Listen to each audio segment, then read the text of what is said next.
Chairman का protocol मिलना शुरू हो गया। सेनेटर साहब शेरवानी किस गाड़ी में है, बैरिस्टर साहब की या इस वक्त प्रेस कॉन्फ्रेंस में बता रहे हैं आज भी नहीं बता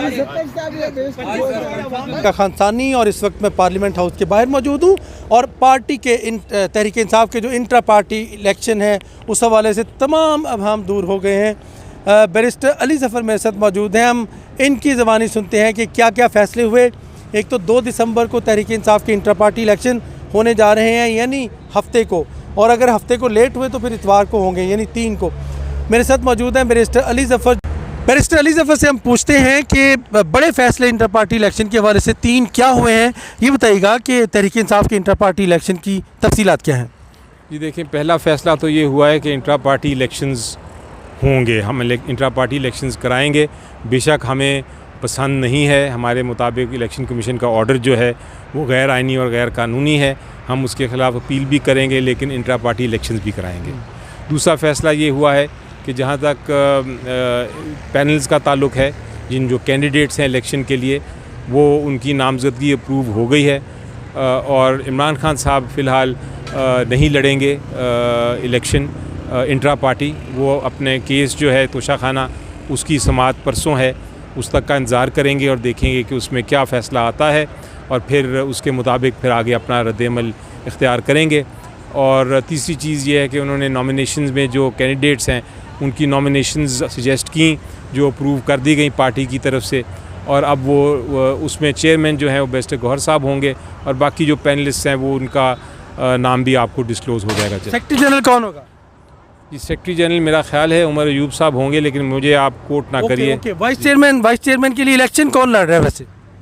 जी, वाइस चेयरमैन भी मेरा ख्याल है शाह महमूद कुरैशी साहब भी होना चाहिए उनको। सदर कौन हो सकता है? सदर भी मेरा ख्याल है जो हैं परवेज़ इलाही साहब होने चाहिए, बट मुझे, जैसा मैंने कहा कि मैंने नहीं देखा कि क्या है। पार्टी में तो सेक्रेटरी इन्फॉर्मेशन का भी इलेक्शन होता है, वो भी इलेक्शन ही हो रहा है। इलेक्शन ही होगा जी। तो कौन नॉमिनेट हुआ है? रऊफ हसन हो सकता है। अच्छा, इसके अलावा साथ बताइएगा कितने सदूर हैं और कितने नायब सदूर? जी देखिए, टोटल मेरा ख्याल है कोई 21-22 पोस्ट्स हैं और वो 50-60 तक जा सकती हैं, लेकिन जो एग्जैक्ट फिगर्स हैं मुझे नहीं अभी ऑफ हैंड नहीं याद। अच्छा, बिला मुकाबला होंगे या इलेक्शन होगा? देखें, इलेक्शन तो होगा, अब वो कोई ना आए सामने तो फिर बिला मुकाबला होगा। नहीं, यानी कि आप अनाउंस करेंगे और बिला मुकाबला ही कर दिया जाएगा ऐलान? नहीं, अगर सामने कैंडिडेट हुआ तो फिर इलेक्शन होगा, ना हुआ तो फिर नहीं होगा। अच्छा, शेर अफजल मरवत की क्या कहानी है सर? वो ऐलान कुछ करते हैं, आपका पार्टी तर्जमान कुछ और ऐलान कर देता है कि नहीं जी वो गलत बात कर रहे हैं लीडरशिप के हवाले से। वो कोई इतना इशू नहीं था, वो ज़्यादा बात का पतंगड़ बन गया है कि मरवत साहब मेरे साथ थे उस मीटिंग में और उन्होंने जो कुछ कहा वो दुरुस्त था, लेकिन वो उसका सिर्फ जो नेक्स्ट इशू ये था कि जो फ़ैसले हुए थे वो कमेटी के सामने जाने थे और जो सीनियर लीडरशिप है उन्होंने अप्रूव करने थे, और जब तक वो अप्रूव नहीं करते वो एक हतमी फ़ैसले नहीं होते, और उनको इसलिए कल अनाउंस नहीं कर सके थे हम, और इसीलिए वो एक तरह से डिनाई किया गया था। लेकिन जब वो रात को फ़ैसले हो गए तो फिर आज हमने अनाउंस कर दिया। मजबूरी क्या थी इलेक्शन कराने की, इंट्रा पार्टी इलेक्शन कराने की? जी, इंट्रा पार्टी इलेक्शन कराने की मजबूरी ये थी कि इलेक्शन कमीशन ऑफ पाकिस्तान ने एक फ़ैसला दे दिया है। वो कहते हैं कि आपको हम सिंबल नहीं देंगे और आपको इलेक्शन नहीं लड़ने देंगे अगर आपने इंट्रा पार्टी इलेक्शन फिर से ना कराए।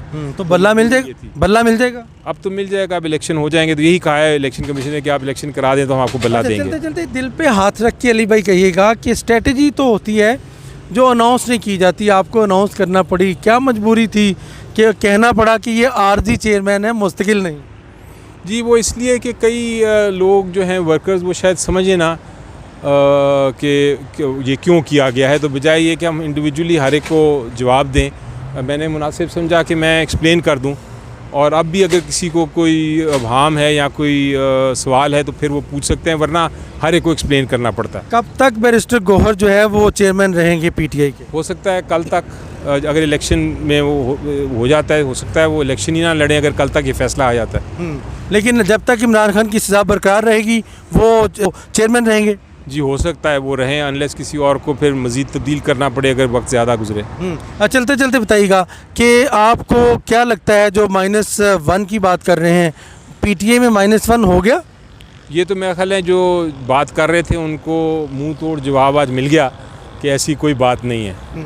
वो जो नॉमिनेशन है उससे नज़र आ जाता है साफ कि -1 फार्मूला जो था या -1 का जो ये खदशात या उसकी ख्वाहिश थी लोगों की, वो ख्वाहिश जो है वो पूरी तरह से भरपूर तरीके से खत्म हो गई। बैरिस्टर अली ज़फ़र एक बड़ा नाम, शाह महमूद एक बड़ा नाम, परवेज़ इलाही सियासत में बड़ा नाम, इसके साथ साथ बड़े लोग हैं पड़े हुए पार्टी में, उनको छोड़ के बैरिस्टर गौहर, ये क्या बात हुई?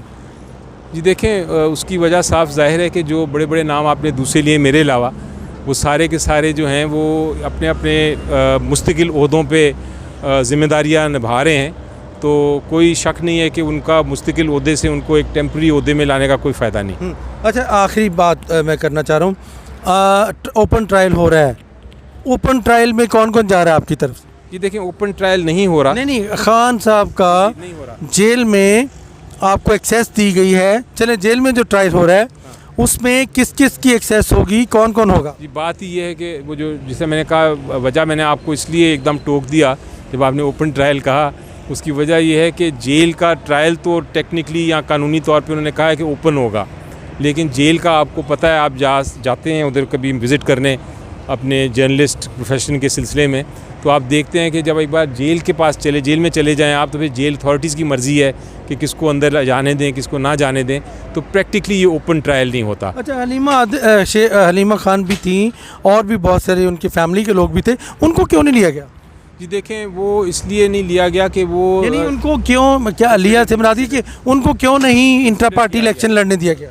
नहीं, उनको अगर वो इलेक्शन लड़ना चाहते हैं तो लड़ सकते हैं, लेकिन उनको नॉमिनेट करना, मेरा ख्याल है जो इमरान खान साहब और पीटीआई का जो वो है एक प्रिंसिपल, उसके ख़िलाफ़ है। वो तो एक तरह से ख़ानदानी सियासत के ख़िलाफ़ हैं।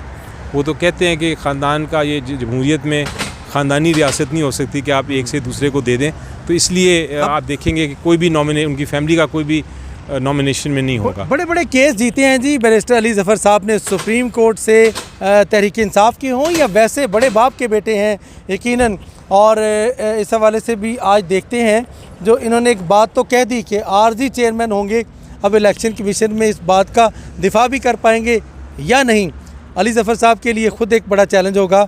और यकीनन इंट्रा पार्टी इलेक्शन के हवाले से बड़ी बारीक बीनी से इन्होंने चेयरमैन पीटीआई से गुफ्तगू की जेल के अंदर, और बाहर आके सारी गुफ्तगू की। मैंने तमाम चीज़ें आप तक पहुंचा दी हैं। टीका खान सानी को इजाज़त दीजिएगा। Thank you very much barrister साहब, अल्लाह ने के बाद।